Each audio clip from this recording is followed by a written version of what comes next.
I'm Adam. I'm Keith, and this is Unfiltered Founders. And we're almost out of beer. We are. Time for another one.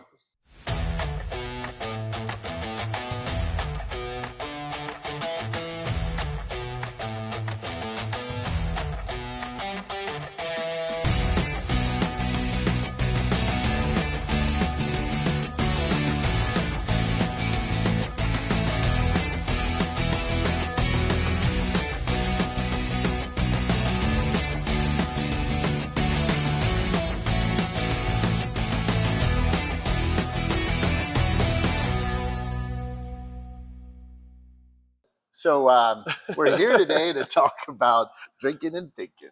Drinking and thinking, right? On this episode of Unfiltered Founders, we are going to discuss ideas that started with a beer, several beers, several wine, drinks, or or whiskey, wine, or whatever shots. it is, right? There's just, we've all been part of those conversations where you're out with friends and you're having a good time, or you're sitting around the campfire, you're having a great dinner with family, and somebody comes up with that brilliant business idea. And so you and I wanted to talk about how do you decide what brilliant business ideas are actually brilliant business ideas, right? Versus what ideas should just kind of be maybe tucked to the side and file it away. File it away, yes. File it away. Don't discard it. Yes. Maybe it gets filed away in the all right, drunken ramblings, section of the file cabinet. And we have several of those. To be drunk on again. Yes. Drinked on again. Drunk on again. Drunk but on again. We have probably cabinets full of those types of ideas. Yes. Yeah, I mean, just to list a couple, the sneaker idea, the light up ski wear idea, the button that set a horn off on your kids so you can find them idea. I mean, they're there. Yeah, they're there. Look, a lot of our drunk ideas are about trying to find our kids. But that's a sports parent thing, right? Like it's a sport. I think it's a. The kids are in the hotel. It's a forever parent thing. Actually, I think that's since like the dawn of time. There's probably been parents that have been drinking beer. You got like Life 360 lets you track them pretty well. Somebody came up with an app for that. I wonder if that idea was over some beers. Yeah, maybe. Oh, it definitely was over beers. So let's get into it, though. Right? First, cheers. Cheers. Yeah. Welcome to Unfiltered Founders with Adam and Keith. That's it? You're just going with... He's just going with Keith. Yeah, and I wanted to sip my beer. All right, so, this is something that you and I have laughed about a lot, and in all seriousness, I think everybody's probably had that discussion, right? Mm-hmm. And so what are your thoughts? Like, how do you reflect on an idea from the night before and decide whether or not it's worth pursuing? So as a creative person, a lot of my ideas stem from evenings out with friends, whether it's drinking or not drinking. It's usually you're having a good time and you go, "Ooh, wait, this might make a good story," or somebody comes up with an idea and then you come up with something over top of that, and then it all kind of fits together and meshes together in the moment. Yep. So I think there's a lot of value to that. I think there's a lot of value to keeping that stuff. I don't jot it down. And you actually have a really good story about this, which I'll let you get to in a second. But I don't jot it down. Too often, unless I think that it's an amazing idea. If it's the most amazing idea, maybe I put it in my phone. But a lot of the time, I will just sit on it and ruminate over the course of like several weeks. For instance, the manuscript I'm working on right now is an idea I've been thinking about for years, and it just won't go away. And because it won't go away, I think it has some traction. Yep. So I'm exploring it. Yep. And this is a great opportunity for you to tell your story about like. Yeah. Well, so I mean, your reference. I mean, we talked, obviously off camera. We were prepping here for this episode, and I brought up I'm a fish guy. I'm a big fish fan, and Trey. PH, not F. Yeah, PH. Yep. PH. Shout out to my son Matthew Fisher Krem with a PH. But I brought up the fact that Trey doesn't write down his songs initially, right? If he's playing a chord and he feels that it's, a good one, he'll actually marinate on it. And his feeling is that if he can't play it back a second time or the next day, it wasn't that good a song. Yeah, right? It's not worth pursuing. Right, it's not worth pursuing. It proves that it wasn't actually a good song. If it's truly a good song, right, he'll remember it, and it sticks with him. And I think that's kind of what you're getting at as a creative. For me, on the kind of operational side and planning side and everything else, I think that the number one thing that I look at is everybody has that $1 million idea, and I think a lot of times what people don't realize in the heat of the moment is that it's legitimately a $1 million idea or a $2 million idea or a $3 million idea, meaning if you don't fucking have $1 million, you're not doing that idea. Yeah, it's right? not that it won't make you a lot of money, Right. but it's going to cost you $1 million Correct. to get that idea going, which goes back to what I talked about in the previous episode, which is, and I think the quote is, you have to spend money to make money. Yep. It doesn't mean you need to spend $1 million, right? It's about finding that idea that lets you put the capital that you can afford into it. Correct. Or the path to your idea that lets you put what you can afford into it to get to that next step or that next level. Correct. And I think, but then we talked a lot about passion and gut instincts and everything else in the previous episode. I think that this gets into it. Like, if this isn't something that you have experience in, or if it's, if you're coming up with an idea for an app and you're not a computer programmer and you don't know how to build apps, that means you're going to have to pay somebody to build your app. Build the app, right? Yeah, you're going to have to go get an expert, and there's a cost that's going to be associated with that. And so you have to pick and choose based on what your skill set is. And, I have somebody close to me, we talked about, right, that, she's looking to start a bakery and she's looking to start some sort of bakery type business. And right now she's literally doing it a cookie at a time. And I give her a lot of credit for that because she's testing and she's taking her time.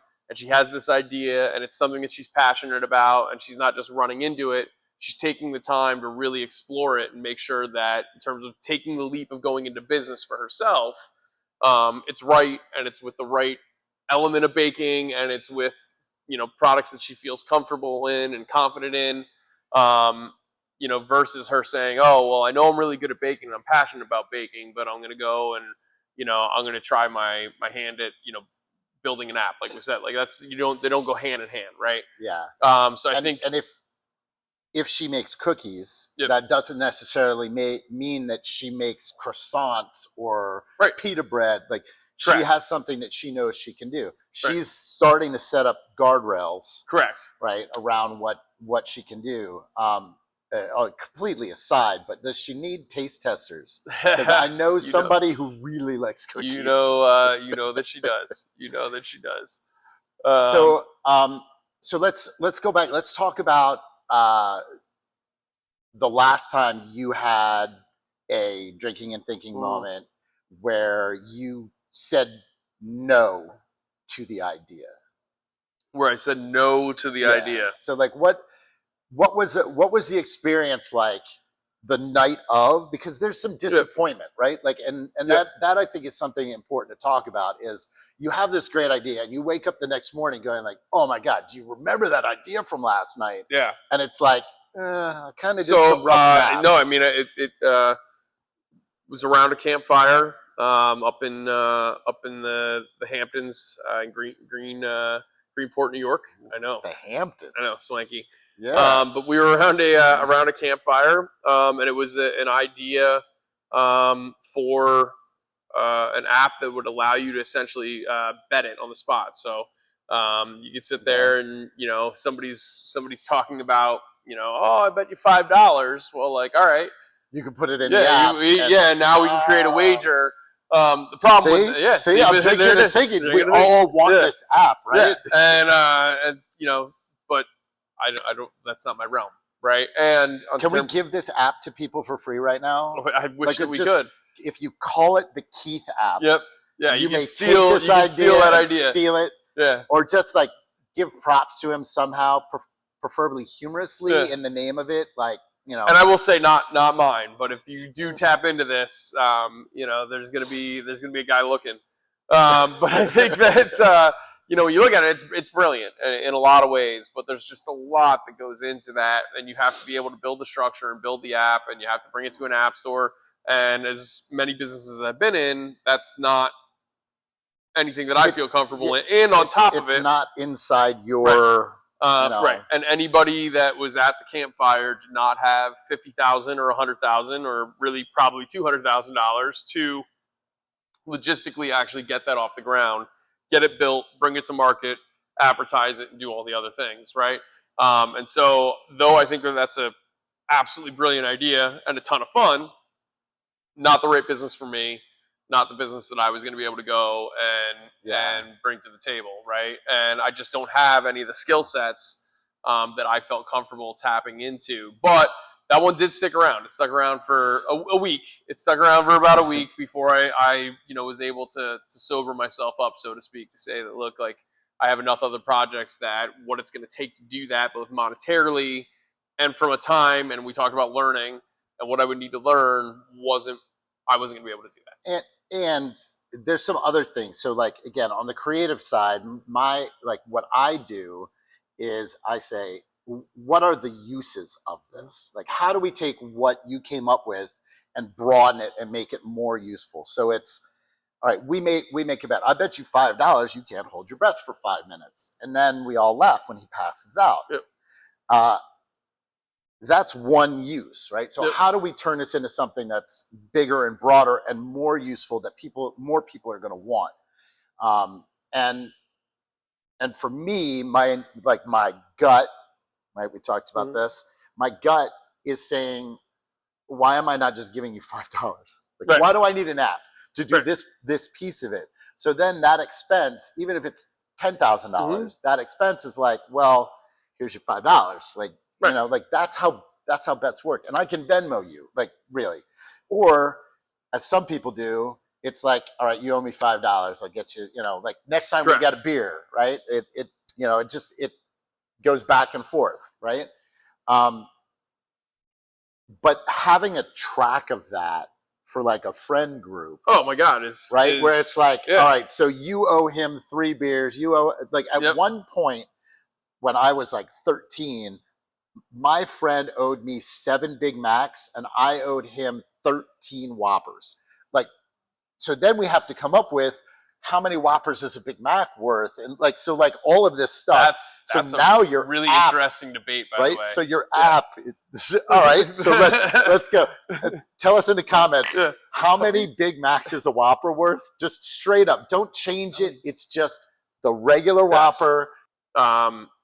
Using Google the next day is a powerful tool, right? You wake up, you Google that shit, and you're like, oh, look, there's 500 people. This exists. Yes, right? This exists. So we have a mutual friend who brought us an idea, and this person thought it was an awesome idea. And he still thinks it's an awesome idea. Well, it's not that he thought he's moved on. He's moved on. Yeah, he still thinks it's an He's a little flighty, like a cat.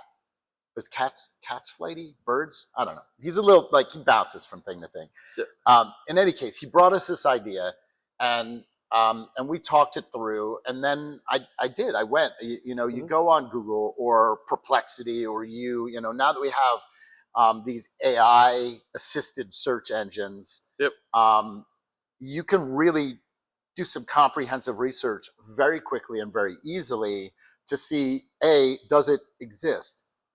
If it does exist, what suggestions, right? So ask AI, what suggestions could I use to turn it into something that's unique and different, right? So you can find an alternate path.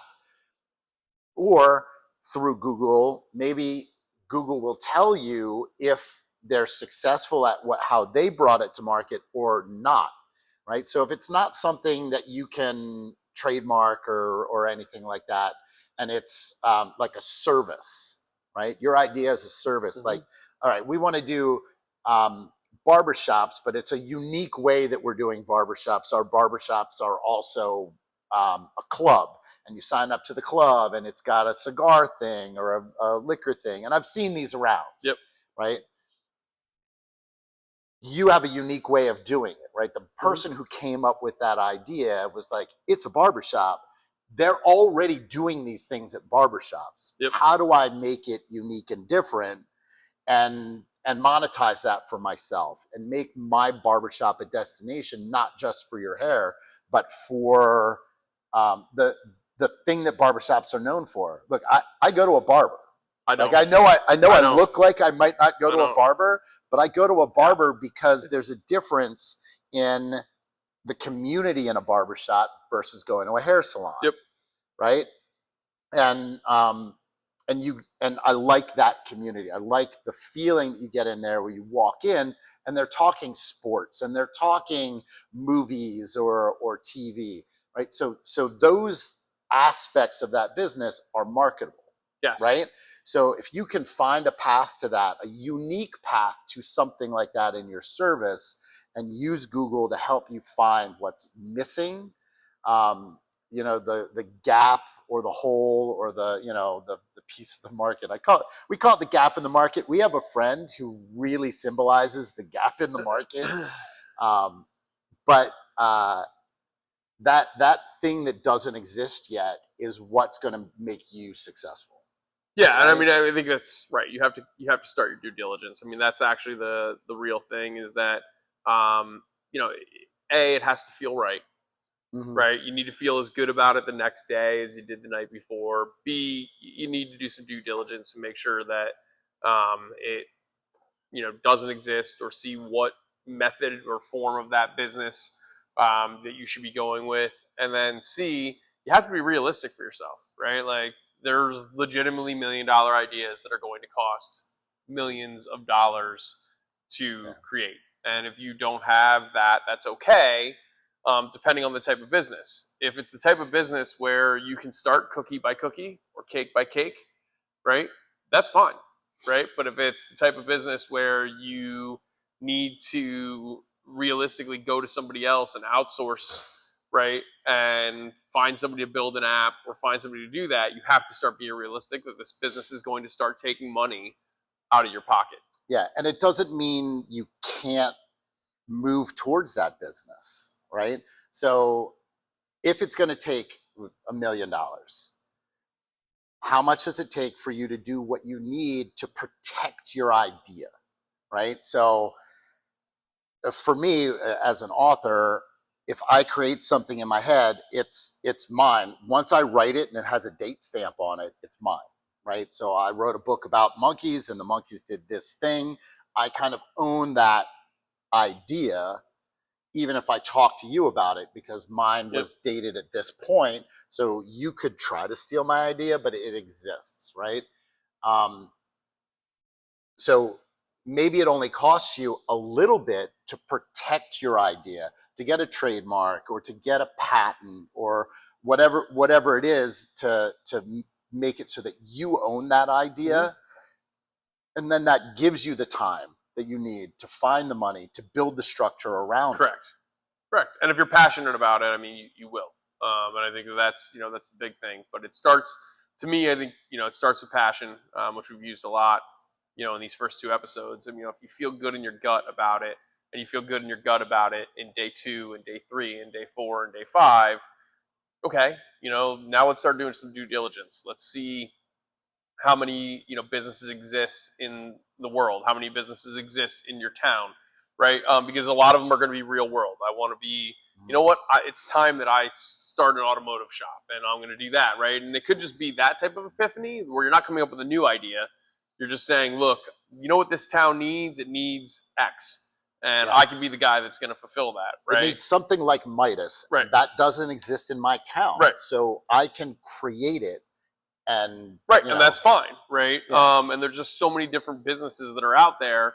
But again, you have, you're not going to start that if you're not a mechanic, right? If you're not mechanically inclined, you're not going to start that. And so you don't know a mechanic or any of that. So then you have to be realistic about the costs that are associated with it. And what are your skill sets? And do you have the skill set to make that happen, or do you need to go get somebody else to make that happen? And I think those are probably the three big ones that need to really occur on the hangover, so to speak. Yeah, and all of the tools that you need to do that can be found at hatchandground.com. Yep. Right. So if you have an idea, if you've had a couple of drinks and you're thinking about your idea, we have a place for you to go where you can get the tools, you can get the knowledge to help you take that idea from just drunken rambling to an actual real world idea. And that might not mean keeping it the way that it is. Maybe you have to mold it and change it, but that's part of the process, right? So if you're passionate about it, if you feel like you have an idea that you can spend a lot of time on, because that's what it is. It really is about time and dedication and passion. If you have that, then hatchingground.com is the place for you, right? Yeah, absolutely. So if you're passionate about business, you feel that you're passionate about your idea, check out hatchandground.com. As always, like, subscribe. If you got beer suggestions, we want beer suggestions. We're early on here. Or drink, like it doesn't have to be beer. We're drinking beer, but I've been known to have a whiskey or some wine. Yes. Like we'll dabble. We'll try things. If there's something you want to know more about, questions, right? So each one of these episodes of Unfiltered Founders is going to be about answering a question. Right now, it's just questions that Keith and I have been asking each other. But we're happy to answer your questions. Just let us know in the comments below. And look for our community on hatchingground.com. Absolutely. Cheers, brother. Cheers.